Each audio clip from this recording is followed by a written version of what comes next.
Welcome to another edition of Jazz Smack, where tonight the Los Angeles Lakers traveled to Salt Lake City to take on the Jazz in the Delta Center, and it was a close one, tight down to the wire. Keyonte just came up a bit short. Let's talk about it. Lakers in their own zone. 4 to shoot, 3 ball up and out. Oh, he's battling. Wicked. I mean, wicked off the offensive putback. That ball. Jazz Smack, NBA and Utah Jazz basketball.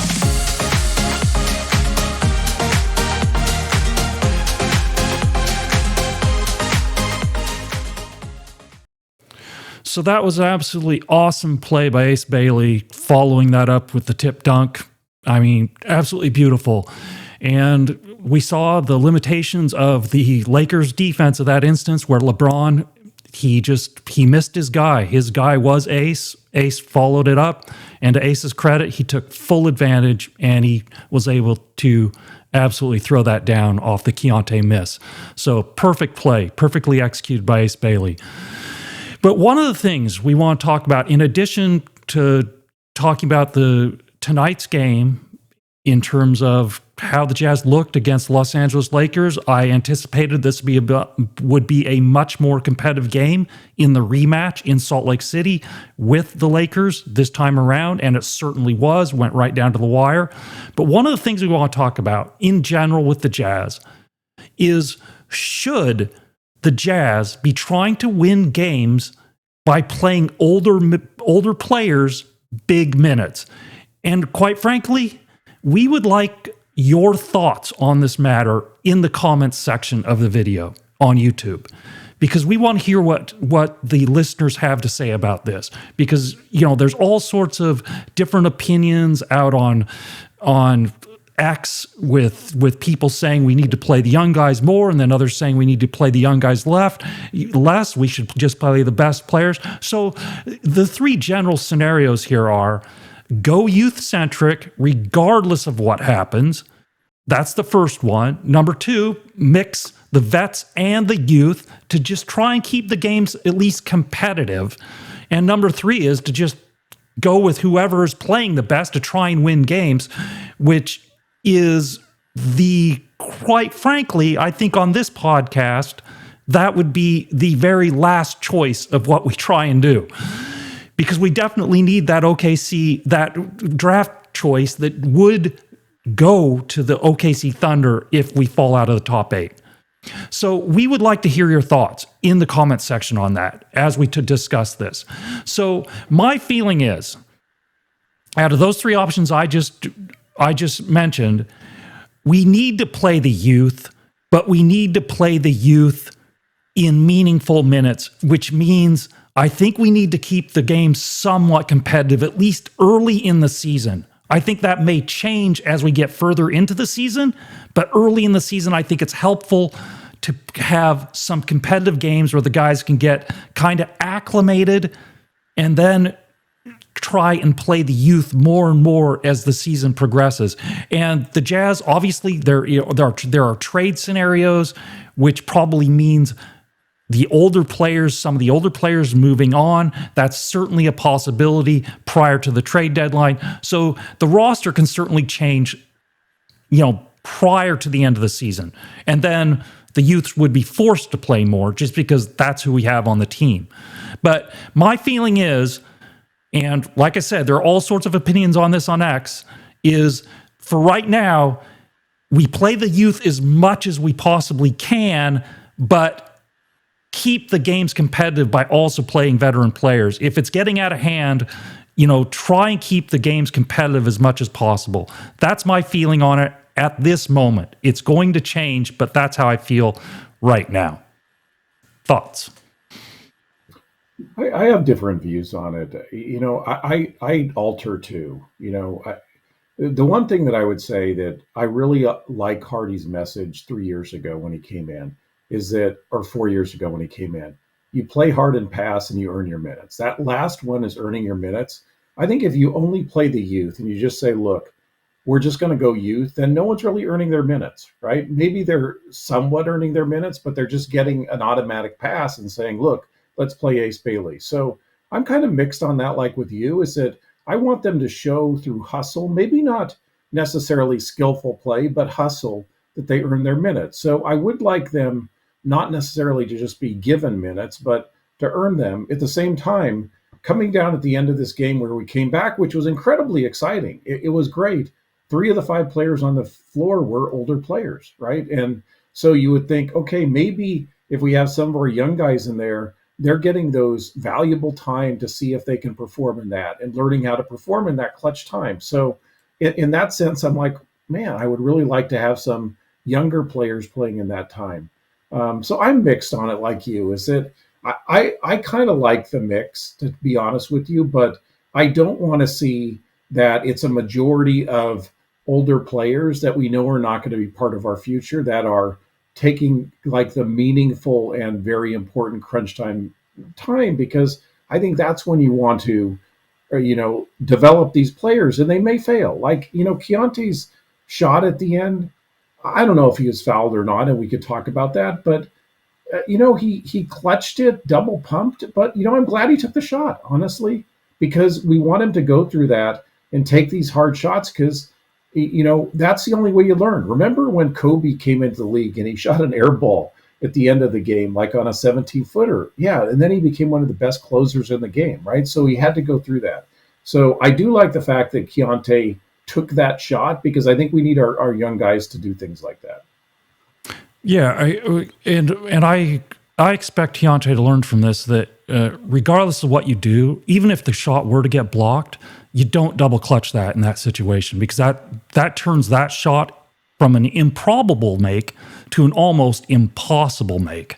So I would rather him just go through with the shot, and you might get the foul call, but double clutching it in that situation, that makes it really difficult. So we can see this, I think, as a learning experience for Keyonte, where he can go, okay, well, how can I do this differently the next opportunity? And I expect that he will choose to do something differently. I seriously doubt if he double clutches a 3 in the corner again in that situation. I would be shocked to see that again in that situation. So I was really pleased with the way that the team performed down the stretch in this game.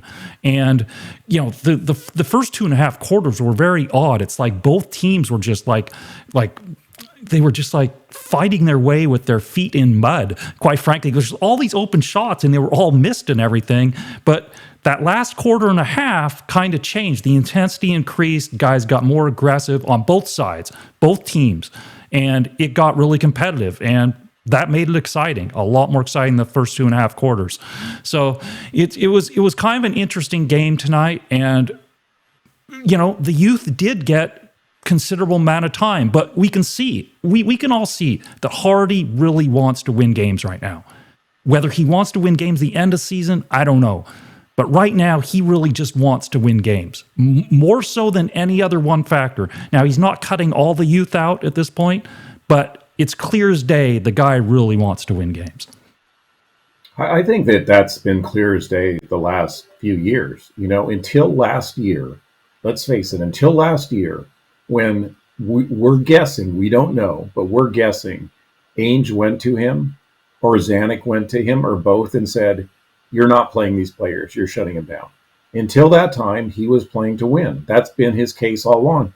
And honestly, I don't, even though that may not have been my preferred path, I don't blame Will Hardy for that, because he's a young guy trying to develop his reputation, trying to get a track record so he can get his next job. If he loses every game, he's not getting the next job. Like, he's going to be an assistant, right? So he doesn't want that. We've talked about this, is if you're Popovich, you don't care, because you've already earned you're at the end of your career. It doesn't matter if you're a young coach like Will. So I do think he's trying to win these games.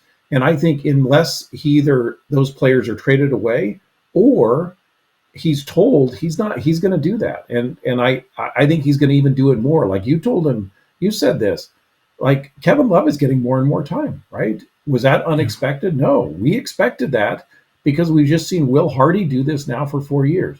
But let's talk about that last play for a minute, because I think it's interesting. Is that you said Keyonte shouldn't have double clutch. Now, I think the biggest strength that Keyonte had this year is getting to the free throw line. So, to that sense, if he wouldn't have double clutched, he had a much better chance of getting fouled or at least getting to the free throw line. So I agree with that. Yeah. The other point I would make on that, and maybe this isn't a fair comment on Keyonte because he fell down, he lost the ball, the 5 seconds kind of dissipated, so he had to get a shot up. The last shot to me that you want Keyonte taking is a 3-point shot. Why? Because that's his worst shot. If you see over a course of 3 seasons, and you just see his shot, like his shot going up, his touch, etc.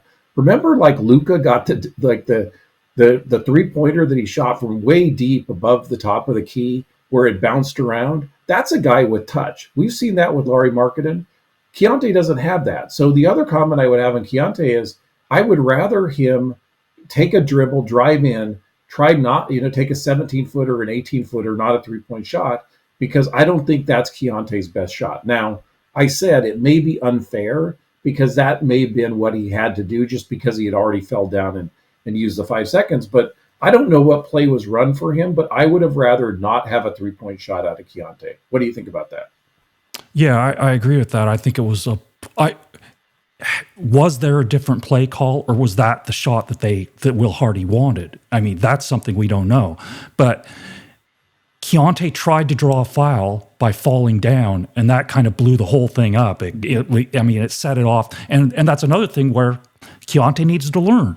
Like, that wasn't a good play by trying to draw that foul in that situation. I think he should have just play straight up. If you want to try and draw the foul on the shot, fine, but don't try and, let's face it, he took a dive. He took a dive trying to draw a foul, and he should not have done that. So that kind of screwed the whole thing up to begin with. So yeah, I would much rather have something going towards the basket. I mean, that gives Keyonte a better chance to get to the free throw line than shooting a jump shot is something going towards the basket. So if you want to call the play for Keyonte in that situation, I would much prefer him coming off of a pick, getting the ball, going towards the basket. That's my feeling. I agree with that, and I'll say this, and you and I had the same take, is that I watched, I was looking at the box score before I emailed you, say, let's do the podcast. And David Locke had a short snippet about, he said, look, he got fouled on that last play, and he said the Lakers got a break. And honestly, this is what I say about the NBA. Every play, there's a foul. Every play. If you really wanted to, you could call a foul on every play. At the end of the game, plays like that, generally the referees don't call them on either team because you don't want it decided generally on the free throw line, right? That's not what fans want. And I felt the same thing as I looked at it. I'm like, I don't know if I'd really call that a foul or not. I think he took a flop on it. So I think that was a mistake. Now, I do agree with Will Hardy that if you have 5 seconds to go and you need a guy of those 5 that are on the team, other than maybe Ace, but if you need a shot out of those 5, Keyonte is the guy I would have taken. Why? Because I think Lauri is not good at creating his own shot. That's not his skill. So you have to run plays for him. So I probably wouldn't have run it for Lauri. Nurkic certainly is not the guy to take that shot. And so I do think running it for Keyonte was the right choice. It's just that there were a few things in that, faking the foul and falling down, taking the 3-pointer instead of driving through. But as we say, we don't know what the play actually was.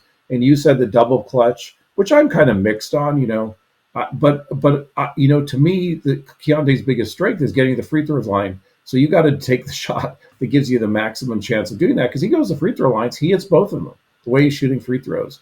So that's the commentary at the end. But honestly, it was exciting at the end. So no complaints on any of that. They came back. I was really happy about that. Yeah, I just wanted to see a competitive game, and it was starting to widen, and so at least, they got it back to, it was a last second shot. So that's really, as I keep on saying, I think that's the objective for this year. That's the best case scenario for this year, is quite frankly that they can play competitive games down to the wire, but ultimately they don't come up with wins, because we know we're in a dicey situation with the win-loss record that we know where we stand with that, and that's a reality that we can't deny. So I'm pleased with it. I'm absolutely pleased with it. And quite frankly, there were some other. I thought Ace had some really good moments tonight, and Kyle had some good moments tonight. Kyle's plus minus in this game was off the charts terrible, but still, I think he still had some good moments in this game. And he played physical once again. He's really chippy. He just seems to be that guy, and I'm so happy we see that guy. And Taylor was back on the bench. I think Walt was out there on the bench as well, even though they played in a G League game yesterday in Salt Lake. So here they are right back on. They played for the Jazz, then they played a G League game, then they're back on the Jazz bench. So I think we're going to see more of that with especially Walt. I think he's going to be in the G League for a while, and I'm not opposed to that right now with Walt, because I want to see Walt prove himself on the defensive side of the ball. I want the coaches to insist that he plays really hard, tough, physical, aggressive defense, because I think that's the limitation that holds Walt back. I have full confidence that he can learn to run the offense. I have seen that. I've seen all sorts of hints that he is capable of doing that. The defensive side of the ball, that's where we need to see growth from Walt. I have to see something better. And I don't want the coaches to allow it to slide. We've seen that in the past too, over the past 3 seasons. So I want them to insist, and I think they can do that in the G League where he gets a lot of minutes and say, listen, you have to play better. You want to play for the Jazz? Going forward, start on the defensive end, period. I agree with that. And let me say one thing about the plus minuses. Let me just read them off. And we've said it's dangerous to look at the plus minuses on a game-by-game basis, right? Because sometimes you can just have bad luck be on the team. But I do think it's instructive with Kyle is that I was really happy with Kyle's aggressiveness as well in there. Like he stood up to Kleber. I thought that was great again. He did this behind-the-back pass, behind-the-back dribble with LeBron guarding him and got the foul on LeBron. I mean, that was just like a beautiful play. But his plus minus in this game was not good. I mean, it was a minus 27.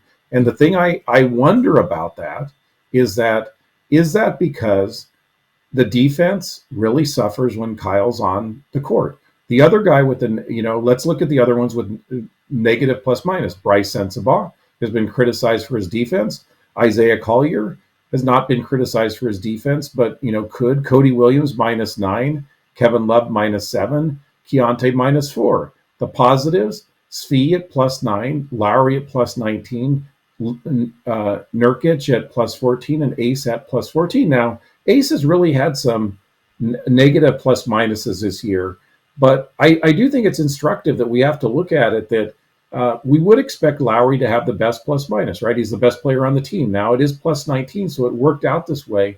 But I just wonder, are some of these plus minuses, we can look at it now that we're 15 games in, 16 games in, to see the trend over the season. But, I do think you can look at these and say, look, even if you're scoring points, if the other team is scoring more because of your play, then that's a net negative, and we should hold them accountable, right? As you say on Walt, look, if he doesn't hustle and he doesn't play defense, he doesn't play, right? And it's the same with Bryce, but you just got to play the rule overall. Now, you said this about Ace.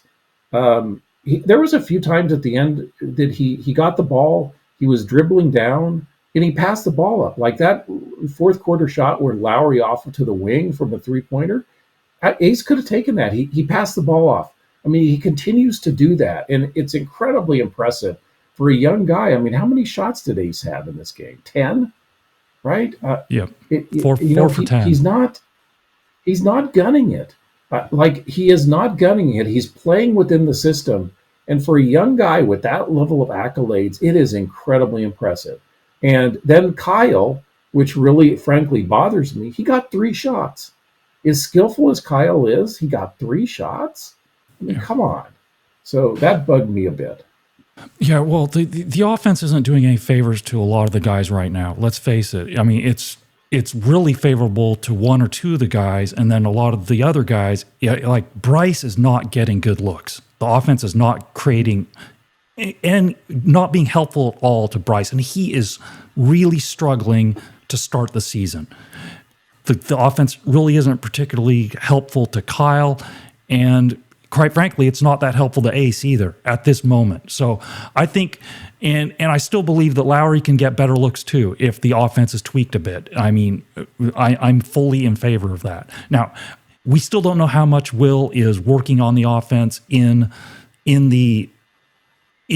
practice or whatever. You know, is it still completely defensive centered? I don't know. But right now, I think that certainly moving forward, the offense is going to have to be tweaked some to help the guys out more than what it is right now. Absolutely. There's very few players in the NBA that can create their own shots. And most of those guys that can get huge dollars because it's such a unique skill.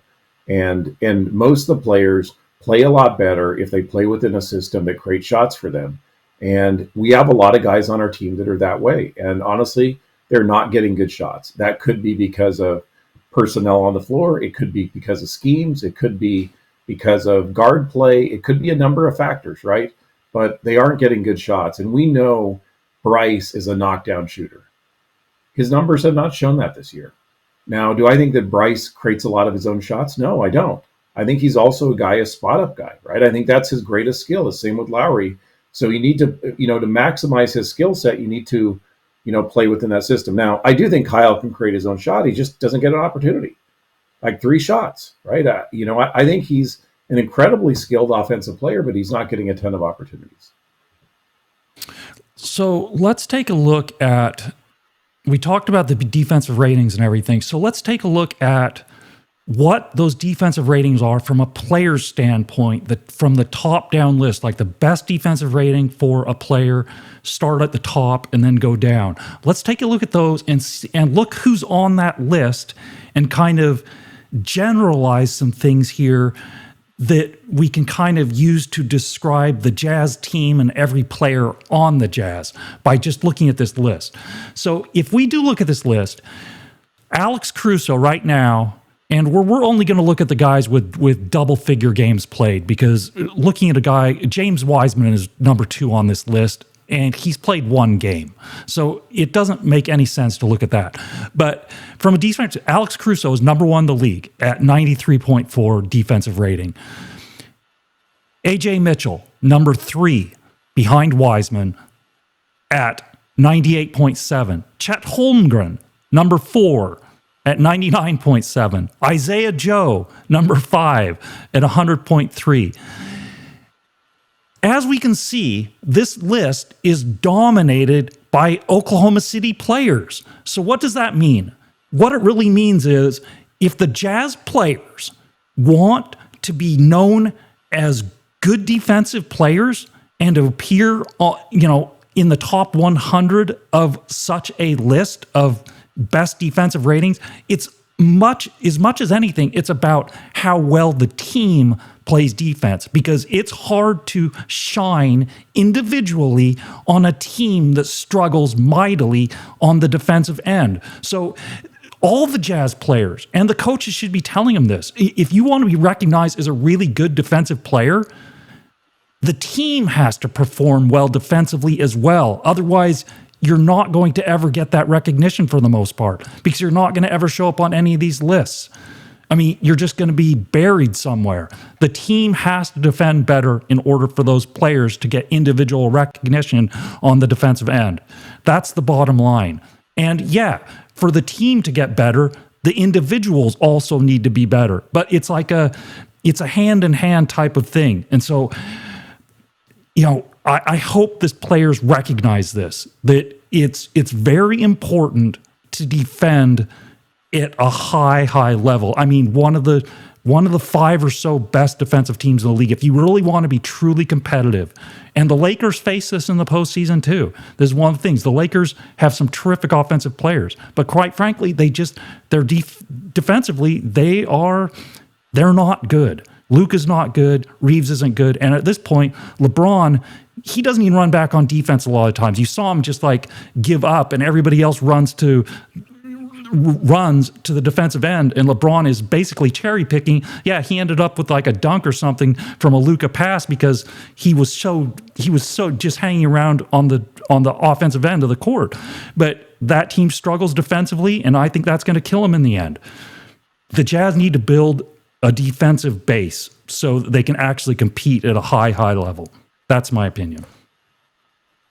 Well, let me say one thing about this, and we probably should have used cleaning the glass or at least taken out the guys that only played a couple of games, just use the tool to remove those, is that you're not necessarily a great defensive player if you're on Oklahoma City and are on this list. Why? Because you look at it, of the top 15 players, probably 10 of them are on Oklahoma City, or 9 or something like that.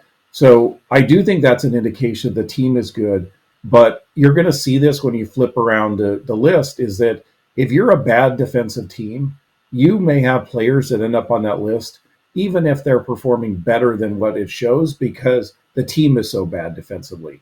So I think a lot of the players on Oklahoma City are very good, don't get me wrong, but I do think that there's some players on Oklahoma City on this list that are probably not deserved to be on the list. Not Alex Caruso, right? Alex Caruso should absolutely be on the list. But some of the other players on Oklahoma City, like Isaiah Joe, would be one I would throw out there. AJ Mitchell. Just because AJ Mitchell. AJ, number 2. Yeah. It's really not, and that's why I think we're going to look at some other defensive statistics too, because it's not just this defensive statistic, but I completely understand your point where you're saying, look, if you want to be recognized with a good defensive rating, your team has to be good, or you're going to look like you stink because your team is bad. So with that, why don't you flip it around to the other end of the spectrum? Okay. So you look at this side of it, and these are the poorest defensive players in the league. Now, some of these guys have barely played games too. So like Brandon Miller, he's barely played so far this year. Jordan Miller also, he's only played 3 games. Bradley Beal, he's only played 6 games, but we know Bradley Beal is a poor defensive player. That's given. Keegan Murray's only played. Jordan Poole's not a good defensive player. Zach LaVine, not a good defensive player, and he has played 15 games. We know Zach LaVine's not a good defensive player. And this is one of those guys in the NBA that I would not want on my team under any circumstances. I don't have anything against Zach LaVine, the person. I have many things against Zach LaVine, the basketball player. And I felt this when he was at UCLA. This has been a long-standing belief of mine that you do not want Zach LaVine on your team. And I would say this demonstrates one of the reasons why. Andrew Nembhard, I know, is a better defensive player than this, and he is on this list. And let's face it, he's only played 9 games, but Indiana has struggled mightily with all the guys that have been out, and obviously they lost players this offseason. So that team is a work in progress. So you can kind of see Sabonis. We know Sabonis struggles. This is one of the problems with Sabonis. Sabonis, he can't guard anybody. He can't guard anybody on the perimeter, and he's not a rim protector. So he's kind of in that like Nurkic state on the defensive end, where he doesn't really have anybody to guard. Joel Embiid hasn't played much so far. Nick Claxton is kind of surprising to see on this list, but again, Brooklyn is awful. Brooklyn is really bad. They're playing all these young guys to start the year, and that is just a struggling defensive player. And we've seen Nick Claxton be one of the leading shot blockers in the NBA, and he can certainly move his feet on the perimeter to some extent as well. So I don't see that Nick Claxton is one of the worst defensive players in the league, even though that he is on this list, and that's just a reflection of his team. Yeah, look at the teams that are here: Charlotte, Clippers, Sacramento, New Orleans, Sacramento, Indiana, Brooklyn, Washington, Philadelphia. Unusual. Indiana, Brooklyn, Atlanta, Washington. You're picking out almost in this list of 20 players, 18 or 17 of them are on the worst teams, the worst defensive teams in the NBA. And that's why they got on this list, is that if your team is so bad defensively, even if you're a better defensive player, you're going to end up being on this list because the team is so bad defensively. Now, I do think, and we're going to get into, probably not in this podcast, but another one, okay, let's look at the Jazz players overall and let's see how they stack up, because we know the Jazz as a team are not good defensively, and they're going to probably, if you page down on this, they're in the next page. Yeah. If you actually look on StatMuse on this, StatMuse has been normalized too. Of the bottom 15, 3 of the players are actually Jazz players, so they've normalized it that this rating is not done. But you'll see, then you can kind of stack them up. You say, like, look, how are the Jazz players relative playing? We know the Jazz are not a good defensive team, but who's playing the best defensively and who's playing the worst? And I think that's going to be really interesting when we look at that. Maybe that's a next game look, unless you have that data right now. I don't.